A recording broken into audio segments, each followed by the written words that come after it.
Hi, I'm Dr. George Yancey. Let's share some paradigms.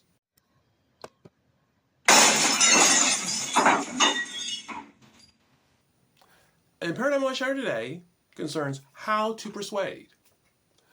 Now, if you paid attention to my conversations on race, you know that I talk about collaborative conversations. And part of collaborative conversations is talking about how to persuade others to your perspective. The idea is that we try to persuade each other in a healthy way so that we can find solutions that meet the needs of everyone else. Too often in our society, we try to persuade people, but the way we try to persuade people is not helpful. In fact, often it makes things worse. So I want to talk about persuasion. This persuasion is not browbeating. It's not shaming. In fact, that doesn't work. Research shows that this type of persuasion is counterproductive. And often when you attack people, what happens is they become more defensive and they become more entrenched in what they believe. I know that when I'm attacked, whether it be on social media or otherwise, I become defensive. And I become more convinced that I'm right. That is not logical. Just because you're attacked does not mean that you're right. I'm not saying it's logical. I'm saying it's human. So if you want to convince people, attacking them, insulting them, shaming them, blaming them, what you might do is get them to shut up because they don't want to be negatively influenced by it. They don't want all this negativity coming at them. You might get them to shut up for a while, but you've not convinced them. And then they'll go away and they'll act out the way you don't want them to when you're not around. If you want to persuade, you should engage in the type of activities I talk about when I talk about collaborative conversations. So let's look at this. Let's think about what are keys that we can use to persuade people to how we want to see things. Now remember, part of this is, as you're trying to persuade others, you must be open to listening to other people as well. So I'm not talking about a situation where you're sitting down and you're trying to persuade this other person to convince them that you're 100% correct. They also, ideally using the same techniques, are trying to convince you about their position so you understand each other, maybe become convinced that they're right about certain things, and find solutions that we can all agree upon. All right? So that's a situation I want to talk about. So in that situation, what do? Let me make some suggestions. First thing we want to do is we want to build rapport. You know, the whole shaming thing, one of the reasons why it doesn't work is when someone's trying to shame me, I get no sense that they care about me whatsoever. And I'll be honest, I'd rather be convinced by someone who at least acts like they care about me than someone who clearly does not care about me. If you don't care about me, then I think all this argument is to meet your own needs, your own desires. It has nothing to do with what's good for me. That's why we build rapport. We build rapport with people. Maybe we find common ground. Maybe we find some ways in which we can, show that we care about them. We understand them. We build rapport with people. This is why we have icebreakers, right? A lot of times before we have discussions, we have icebreakers because we want to build rapport. We want to feel like we have connection with people.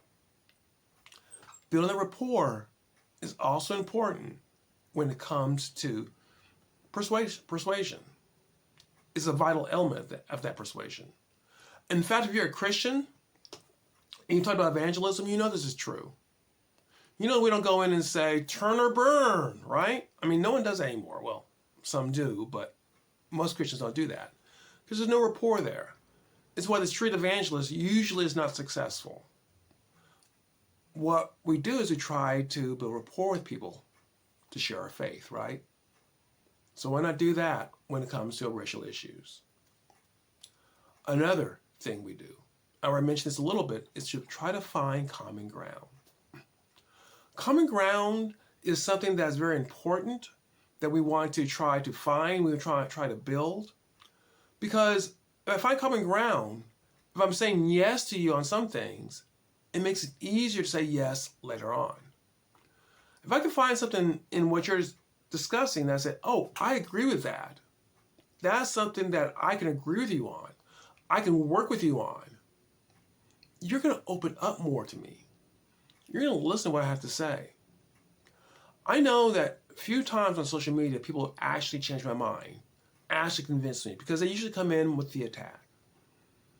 A few times that I have changed my mind, when they come in and say, you know what? I see where you're coming from on this, and I agree with you on this. Have you considered this? Can you see how that's a much better approach than you are wrong? What are you? How silly of an argument you're making. I thought better of you. Do you see how that sort of dehumanizing argument does not work? It makes you more defensive rather than, wow, I see where you're coming from on that. I agree with you on that, but have you considered this? Leads to another important point. Admit when they are right. And someone comes in and all they're doing is attack, and they never admit that I'm right about anything. You know, I may not be the smartest person in the world, but I gotta be right about something. And the person you're talking with, they may not be the smartest person in the world, but they're probably right about something. And they may be right about something that you're wrong on.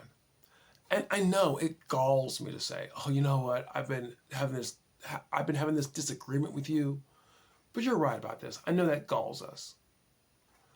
But that also opens people up to the fact that, hey, you're not just an enemy to me. You actually give me some sort of respect. You actually humanize me a little bit. Maybe I need to listen to you. Admit when someone is right. Now, don't lie about it.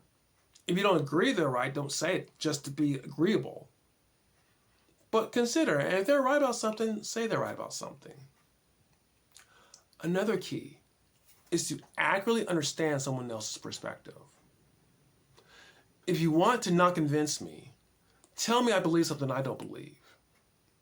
Tell me that because I'm a Christian, I want to take over the government. Tell me because I'm an academic, I'm woke and I don't listen to other people's perspectives. Tell me because I'm an African American, you know, that I'm not very smart or that I must vote for Democrats or something of that nature. Understand where I'm coming from. Likewise, understand where other people are coming from. That means you have to listen. You have to engage in active listening. You have to listen for understanding, not just for combat. You have to be able to articulate what they're saying in your own words in a way that they say, yes, you're right. You got me. You understand what bothers me about this, why I'm this way. Understand where people are coming from. Don't create a strong, it's easy to just create this exaggeration. And then you tear down this exaggeration, you say, score, I got you. Okay, you scored, you got him, but you're not going to convince them of anything. Understand other people's perspectives is going to be a key to the sort of way of persuading others. Once again, key to collaborative conversation is using these techniques. When I talk about persuasion, I'm not talking about persuading people in a harassing way. I'm talking about persuading people in a way that humanizes them. And this is an important element of collaborative conversation. It's about humanizing each other. It's about talking to each other in ways that we want to be talked to.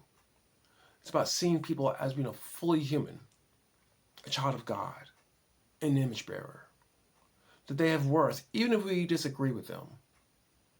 We do this, and we have a much better chance of persuading them on a lot of things, not just racial issues.